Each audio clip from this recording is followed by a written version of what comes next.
meus queridos amigos, caríssimos alunos, olá você que está se preparando com disciplina, com dedicação, que está aí firme nos estudos. Isto mesmo, é assim que se vence na vida, é assim que nós superamos todos os obstáculos, porque dizem que sem o esforço da busca, impossível será a alegria do encontro. É especialmente para vocês que estão aí nesta caminhada, que eu aqui estou diretamente dos estúdios do Supremo TV em Belo Horizonte para darmos sequência aos nossos estudos com respeito ao tema responsabilidade civil. E quem já foi aluno nosso em outra oportunidade sabe que eu adoro trabalhar com estatísticas.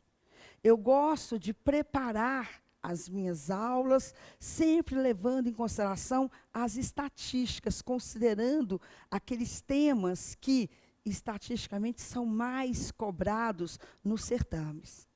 E se tem um assunto que tem sido constantemente cobrado nas provas, é exatamente aquele disciplinado no artigo 935 do nosso Código Civil, artigo 935, este que eu gostaria de fazer algumas considerações, exatamente para que possam compreendê-lo em toda a sua extensão.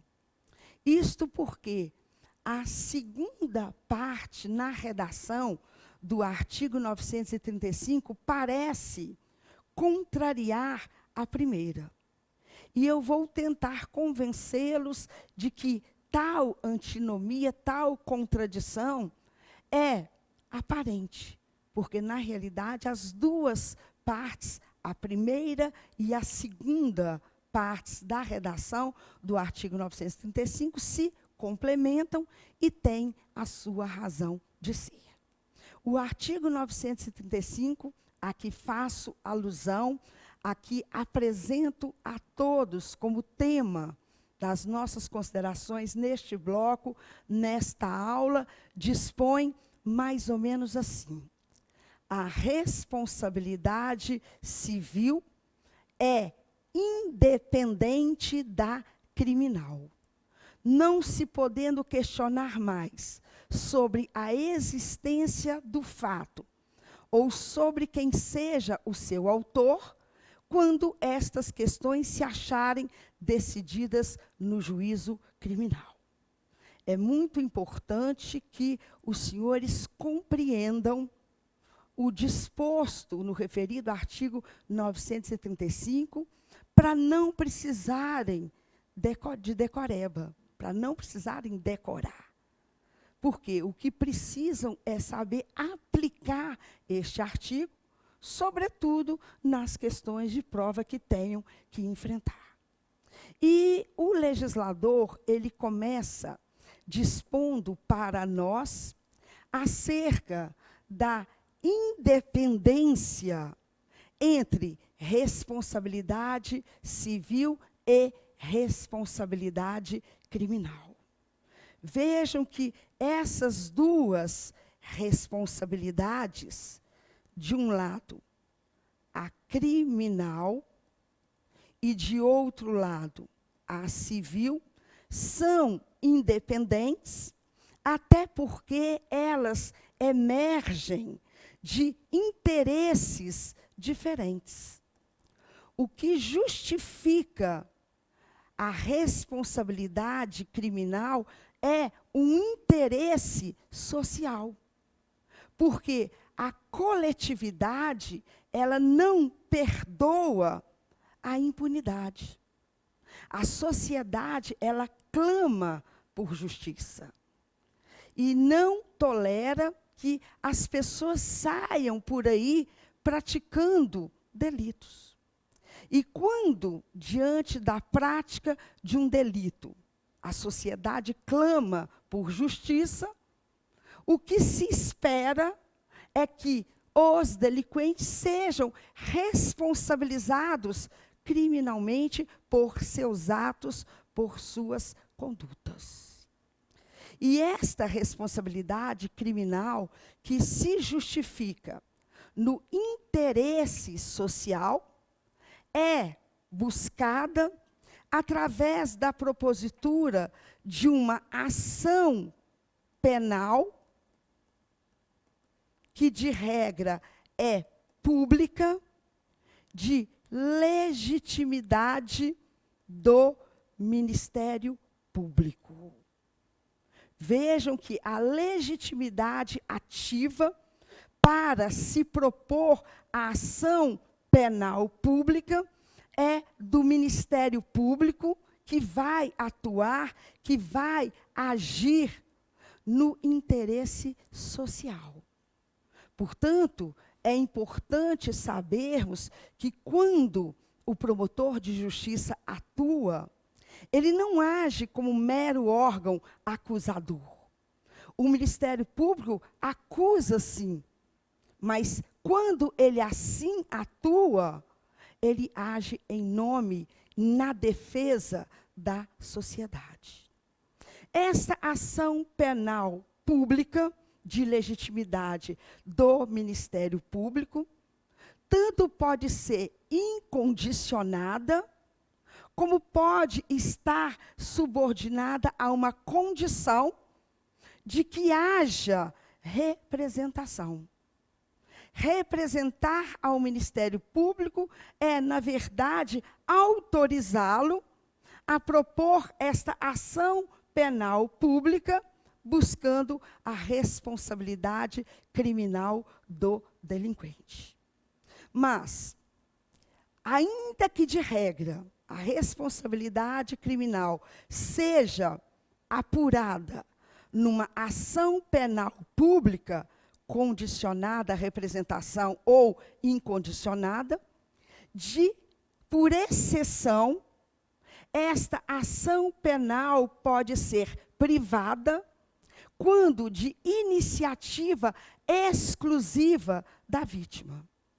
Ou seja, tem determinados delitos que, às vezes, revolver os fatos seja tão constrangedor para a vítima, quanto pelo fato de ter sido ela vítima do delito. Repisar os fatos, revolver os fatos, significa fazer com que a vítima tenha que reviver todo o drama.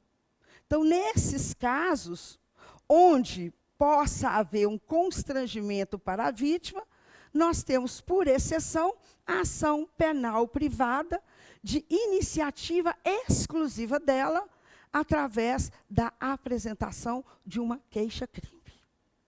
E vejam que a regra é que a responsabilidade criminal seja apurada numa ação penal pública, mas, como toda boa regra, pode ser numa ação penal privada. Isso quando o interesse da vítima prevalecer em detrimento do interesse da sociedade. Né? Nós temos que muito mais nos preocupar com o interesse da vítima do que com o interesse da coletividade. Mas, vejam, para a vítima, se o sujeito vai ser responsabilizado criminalmente ou não, não é inteiramente satisfatório. A vítima é aquela que amargou o dano, é aquela que sofreu o prejuízo. E mandar o réu para a cadeia, condenar o réu a uma pena privativa de liberdade, a uma medida restritiva de direitos, a uma prestação de serviços à comunidade, não é o bastante, não é satisfatório. Portanto, visando o seu interesse individual, o seu interesse particular, nós temos, então, essa possibilidade de responsabilizarmos civilmente uma pessoa. E essa responsabilidade civil, que se fundamenta no interesse particular, é exatamente aquela que nós vamos apurar através de uma ação civil de indenização, cujo legitimado ativo de regra será a própria vítima, porque nós sabemos que ninguém pode demandar em nome próprio direito alheio. Então, se são os direitos da vítima que nós estamos buscando tutelar, proteger, então é ela que tem legitimidade para propor esta ação de indenização, visando apurar aquela responsabilidade civil. Mas, do mesmo jeito que para a responsabilidade criminal a regra é ação penal pública e, excepcionalmente, nós temos ação penal privada, no que tange à responsabilidade civil, ocorre o contrário. Porque, de regra, a ação de indenização é proposta pela vítima. Mas, excepcionalmente, quando constatamos um dano coletivo que atenta contra os interesses de uma coletividade determinada, determinável, ou até mesmo indeterminada, essa responsabilidade civil pode ser apurada através de uma ação civil pública.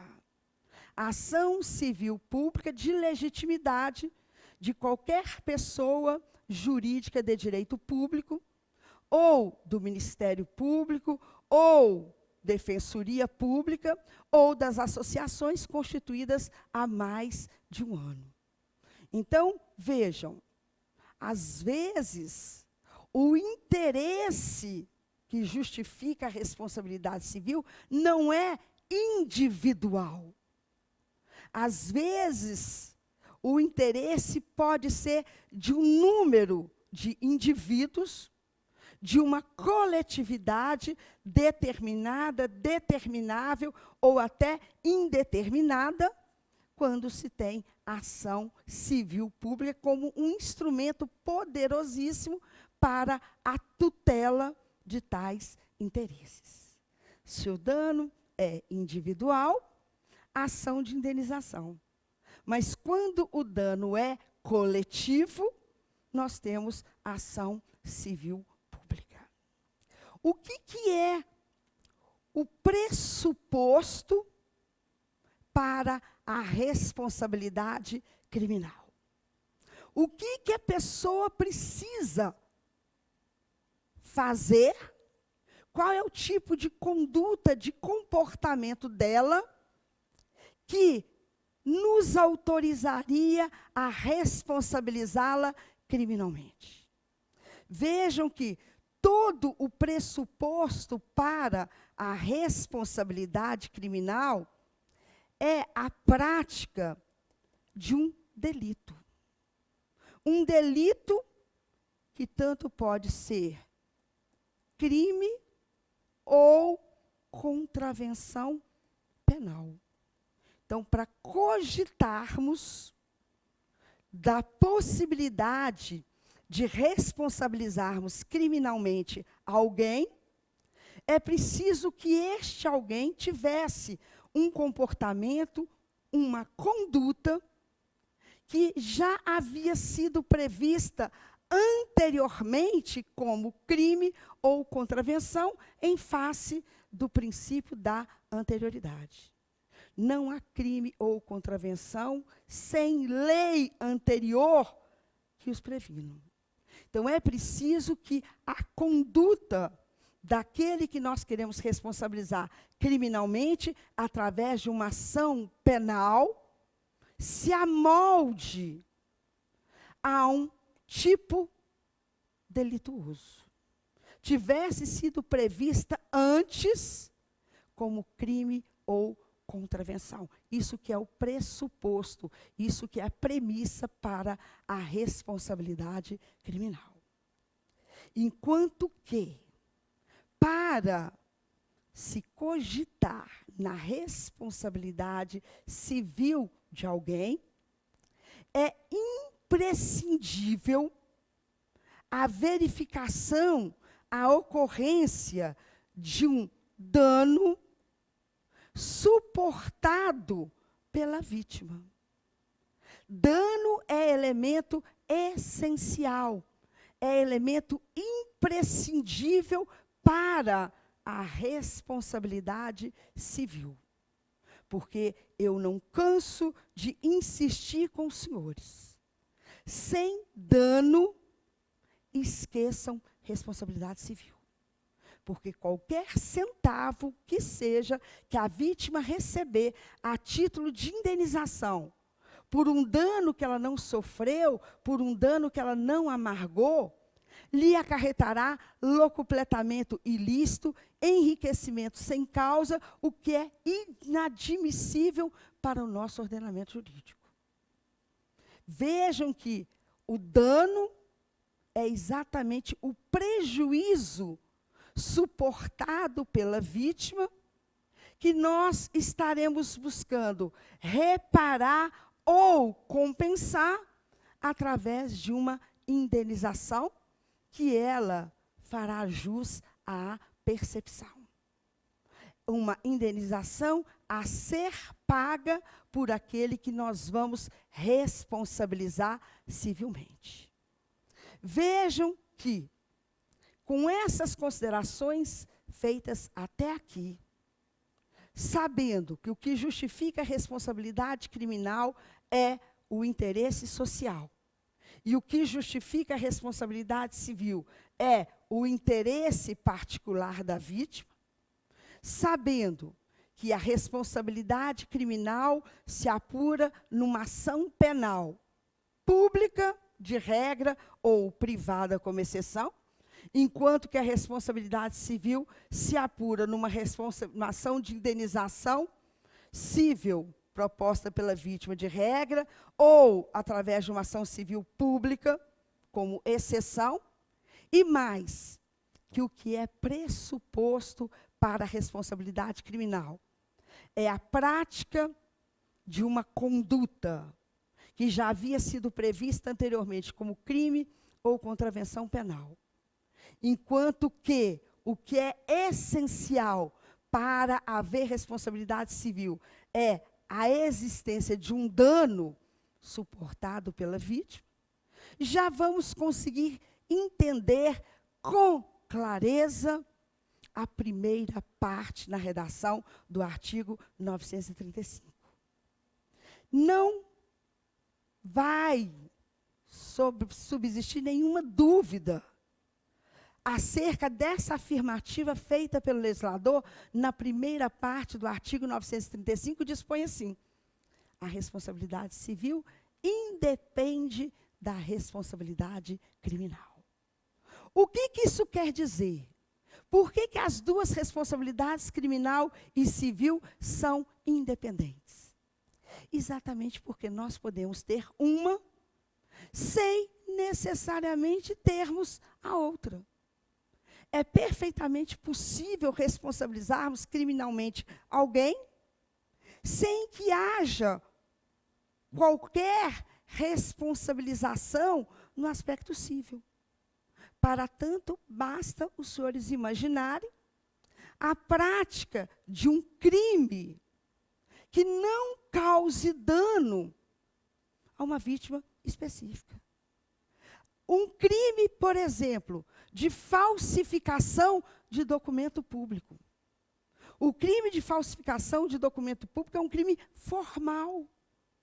Porque basta que a pessoa tenha falsificado o documento, não há necessidade de usar o documento, de causar dano a quem quer que seja.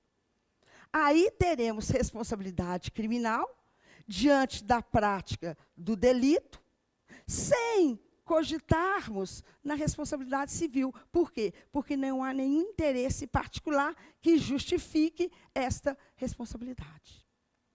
E o contrário também pode acontecer, de podermos responsabilizar civilmente uma pessoa sem cogitarmos na responsabilidade criminal. Imaginem a conduta de alguém que cause dano a uma vítima, mas que seja atípica. Atípica porque ela não havia sido antes prevista como crime nem contravenção. Ora, havendo conduta que seja a causa direta e imediata do dano suportado pela vítima, nós temos os elementos essenciais para a responsabilidade civil. Mas se tal conduta não é prevista anteriormente como crime ou contravenção, não há que se conceber em se falar de responsabilidade criminal. Então, por isso que uma independe da outra. Eu posso ter uma sem necessariamente ter a outra. E, por outro lado, quando uma mesma conduta ensejar as duas responsabilidades, criminal e civil, nós também não vamos poder falar em bis in idem. Se uma conduta é criminosa e a causa do dano suportado pela vítima, ninguém vai se isentar de responsabilidade criminal por já ter sido responsabilizado civilmente e nem o contrário. Ninguém vai se isentar da responsabilidade civil porque já fora responsabilizado criminalmente, porque as duas são independentes. Portanto, meus queridos amigos, prestem atenção.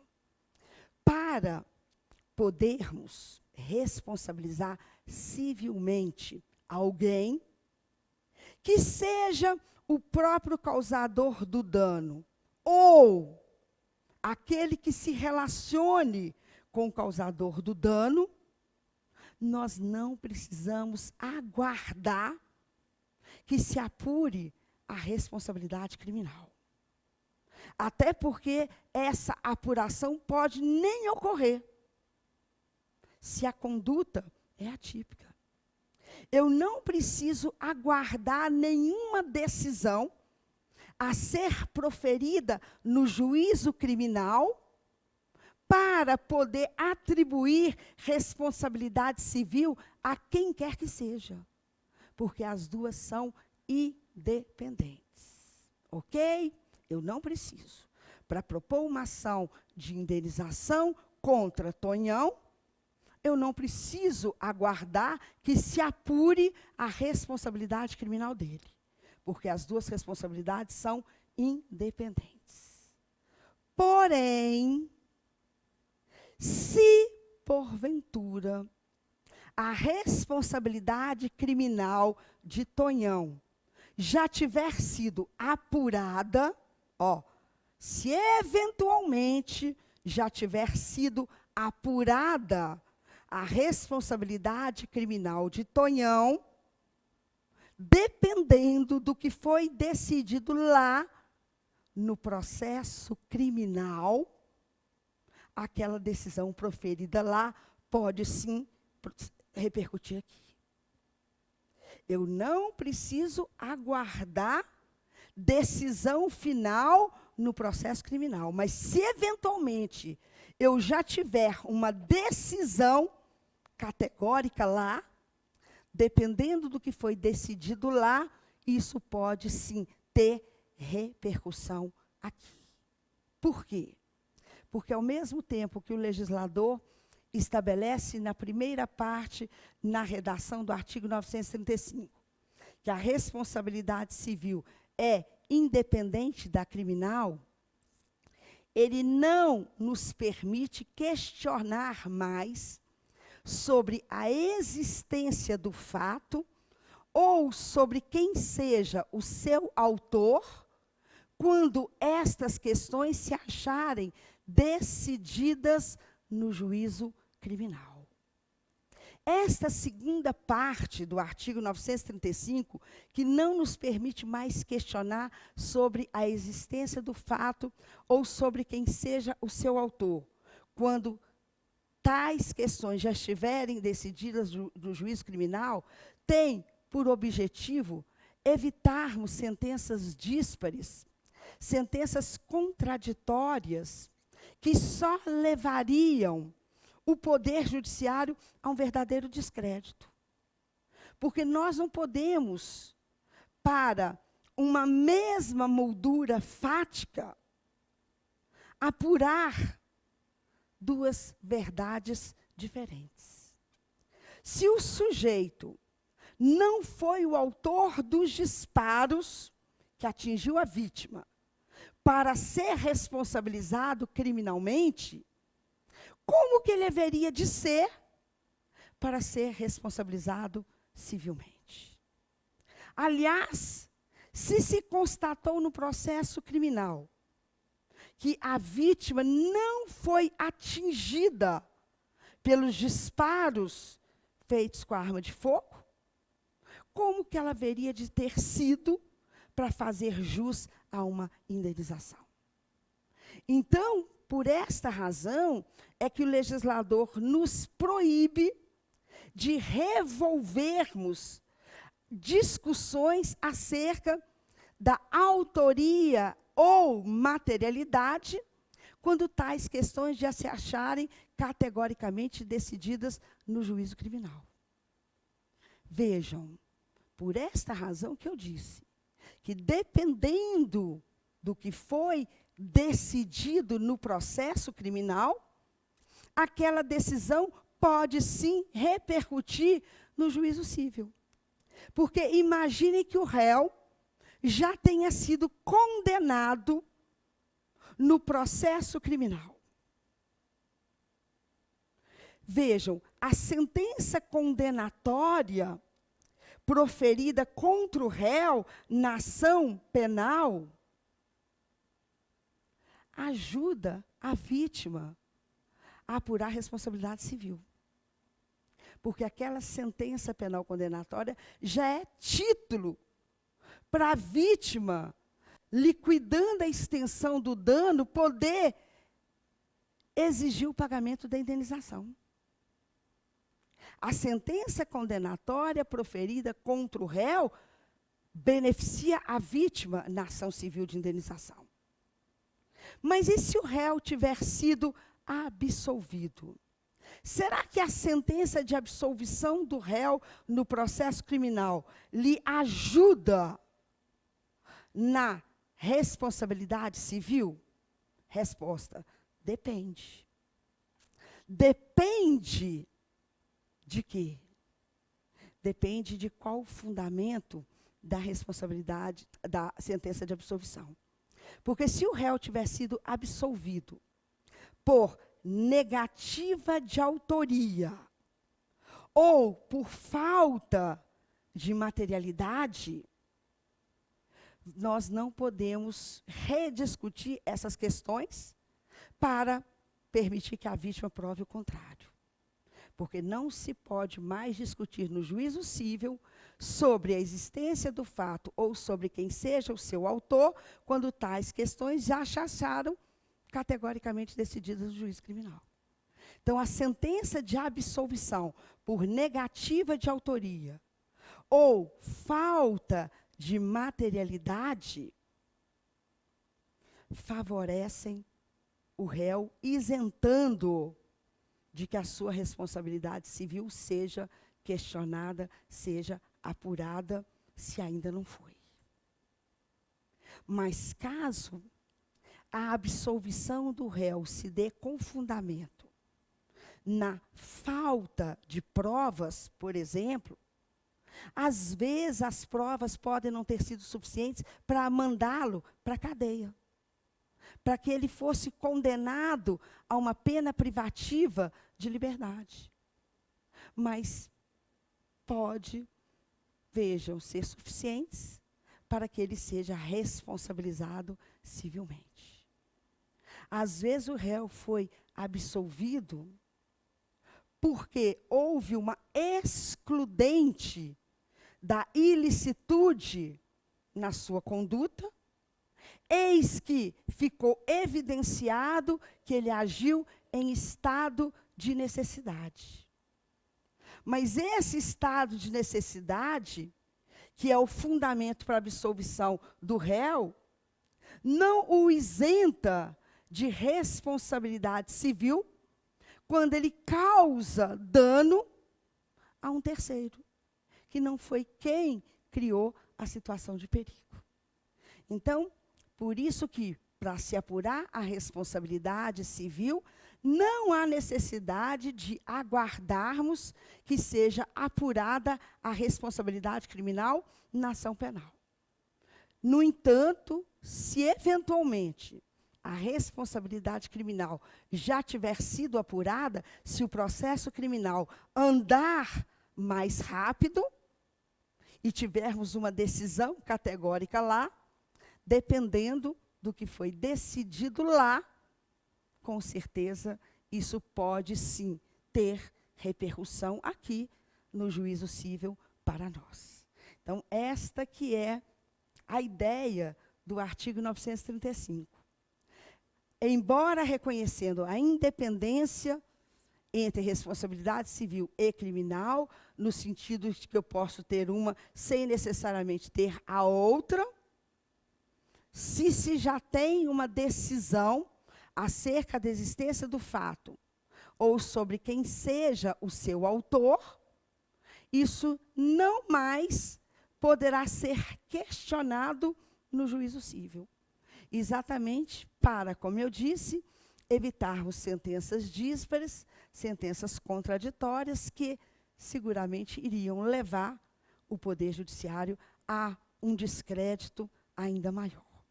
E é com a esperança de ter sido clara na apresentação da explicação acerca do disposto no artigo 935 que eu encerro mais este bloco, mais essa aula, não sem antes agradecer a sua atenção, agradecer a sua audiência.